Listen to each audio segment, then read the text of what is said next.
logos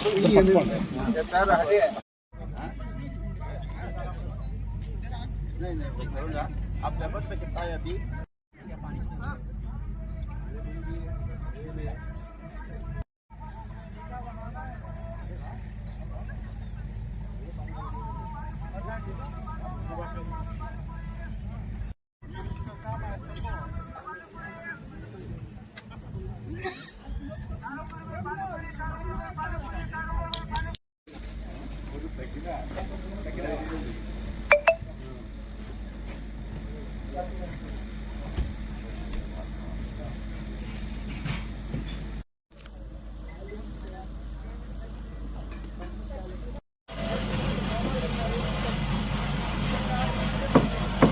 జై శ్రీకృష్ణ. నా పేరు టి ముక్తియార్ భాష. పెద్దపల్లి కే మేడిపల్లి పోస్ట్, కదిరి తాలూక్, సత్యసాయి జిల్లా నాది. మా పల్లె, మా చుట్టుపక్కల ప్రాంతాలలో చాలా మంది విన్నాను, చెప్పారు అయోధ్య రామమందిరం కట్టినారు, మేము పోలేకపోతున్నాము, చూడలేకపోతున్నాము అని. వాళ్ళ కోరిక తీర్చేదానికి, ఎట్లుండో రాముని దర్శనం చేపించేదానికి నేను ప్రోగ్రాం చేస్తున్నాను. నేను పల్లెలో పుట్టినాను, ఇక్కడ పెద్దపల్లి. ఇక్కడ అందరితోనూ మామ, బావ, అన్న, తమ్ముడు మాదిరే ఉన్నా. హిందూ ముస్లిం అంతా ఒకటే అని చెప్పి చూపించడానికి చేస్తాను. గత 6 సంవత్సరాల నుంచి చేస్తున్నా.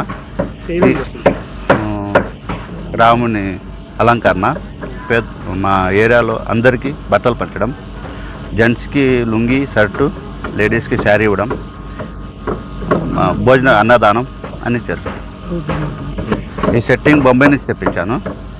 ఈ కార్యక్రమం 26 నుంచి 3వ తేదీ వరకు 9 రోజులు ఉంటుంది. 9 days. 9 days ఏమేమి చేస్తారు? 9 days ప్రతిరోజు ఒక కల్చరల్ ప్రోగ్రామ్ ఉంటుంది. ప్రతిరోజు సపరేట్ హోమాలు, పూజలు ఉంటాయి. అయోధ్య నుంచి అయ్యోరు వస్తున్నారు. ఇంకా చీఫ్ గెస్ట్ చాలా మంది వచ్చే విధంగా ఉంది. మళ్ళీ అంబాసిడర్స్ వస్తున్నారు. సౌత్ ఆఫ్రికా అంబాసిడర్, ఇరాన్, మన ఇజ్రాయెల్ అంబాసిడర్, దుబాయ్ వాళ్ళ అంబాసిడర్ అందరూ వస్తున్నారు. పొలిటీషియన్ అయితే ఎవరు లేరు, మొత్తం గురువులు వస్తున్నారు. అయోధ్య నుంచి ఎంతమంది అర్చకులు? అయోధ్య నుంచి 16 మంది అర్చకులు వస్తున్నారు. ఎప్పుడు వస్తారు? ఈరోజు రేపు సాయంత్రం 6 గంటలకు ఎయిర్పోర్ట్ దిగుతారు ఇక్కడ బెంగళూరు. రేపు 9 గంటలకు ఇక్కడ వచ్చేస్తారు నైట్.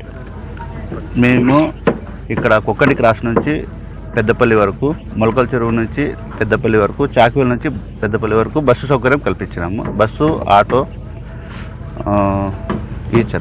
ఈచర్ కూడా పెట్టినాము. ఇక్కడ వచ్చే భక్తులకి ఎలాంటి ఏర్పాట్లు చేస్తాం? ఇలాంటి వచ్చే భక్తులకి భోజనం 3 పూట్ల కంటిన్యూ అన్నదానం ఉంటుంది. నీళ్ళ సౌకర్యం, వాళ్ళకి ఏమి ఇబ్బంది లేకుండా మెడికల్ ఎమర్జెన్సీ వస్తే మెడికల్, ఇది ఎమర్జెన్సీ ఏమది ఫైర్ ఇంజన్, డాక్టర్స్ అందరూ ఉంటారు. నీళ్ళ సౌకర్యం అంతా చేస్తున్నాము. సపరేట్గా టాయిలెట్స్ కూడా నిర్మిస్తున్నాము.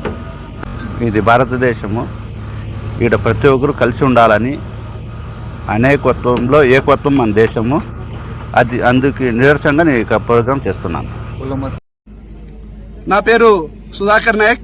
మాది పెద్దపల్లి గ్రామం. మా గ్రామంలో ముత్యార్ బాషా సార్ గారు ఇక్కడే పుట్టి ఇక్కడే పెరిగారు. గత 20 సంవత్సరాలుగా బెంగళూరులో వ్యాపార నిమిత్తం అక్కడ నివసిస్తున్నారు. గత 6-7 సంవత్సరాల నుంచి మా ఊరి యందు హిందూ ముస్లిమ్స్ అంతా ఒకటే అనే భావనతో శ్రీరామనవమి వేడుకలను ఘనంగా ఏర్పాటు చేస్తున్నారు. వేడుకలు ఒకటే కాదు, రాత్రిపూట ఊరేగింపు, వచ్చే భక్తాదులకి అన్నదాన కార్యక్రమం, వస్త్రదానం, అనేక ఏర్పాట్లు చేస్తున్నారు. అలాగే శ్రీరామనవమికి ఈసారి ప్రత్యేకంగా మేము ఇక్కడ చేసుకున్న మరో జన్మ అనుకోవాలి. ఎందుకంటే సార్ గారు అయోధ్యలో రామ మందిరం ఎలా ఉంటే అలాగే ఇక్కడ అయోధ్య మందిరాన్ని నిర్మిస్తున్నారు. ఒక ముస్లిమ్స్ కుటుంబంలో పుట్టి అయోధ్య మందిరం అక్కడ ఎలా ఉంటే అలా నిర్మిస్తున్నారంటే మేము చాలా సంతోషం కాదు, అసలు ఆ శ్రీరాముడు గారు ముత్యార్ బాషా సార్ గారిలో చూసుకుంటున్నాం. ఎందుకంటే రాముని రూపం అక్కడ పోయి చూడలేము. అలాంటిది సార్ గారు ఇక్కడ ఏర్పాటు చేయడం మా ఊరు ప్రజలు, మా మండల ప్రజలు మేమంతా చేసుకున్న మరో పుణ్యంగా భావిస్తున్నాం. అందరికీ నమస్కారం. నా పేరు గాయత్రి. మాది స్థానిక పెద్దపల్లి గ్రామము. ఇక్కడ ఇంత భారీ ఎత్తున భారీ సెట్టింగ్ తోటి అయోధ్య రామ మందిరం ఎలాగైతే నిర్మించారో అదే తరహాలో రామ మందిరాన్ని నిర్మిస్తున్నారు డాక్టర్ టి ముక్తియార్ బాషా గారు. మేము లోకల్లో దీని గురించిన చాలా హర్షం వ్యక్తం చేస్తామండి. ఎందుకంటే మన జిల్లా పరిధిలోనే ఎక్కడా కనివిని ఎరగము, ఎవరు కూడా ఇలాంటి సాహసం చేయరేమో. డాక్టర్ టి ముక్తియార్ బాషా గారు ముస్లిం వ్యక్తి అయినా సరే ఇంత గ్రాండ్ గా శ్రీరామనవమి ఉత్సవాలు చేయడం అనేది చాలా గొప్ప విషయము. ఎందుకంటే ఆయన మనసు ఎలాంటిదంటే ప్రతి ఒక్కరు, ప్రతి కుల మతం ఒకటే అని చెప్పి నమ్మే వ్యక్తి ఆయన. కాబట్టి మాకు అంతా చాలా సంతోషంగా ఉందండి. ఈ ప్రోగ్రామ్ కి అందరూ రండి, అందరూ జయప్రదం చేయాల్సిందిగా కోరుకుంటున్నాను.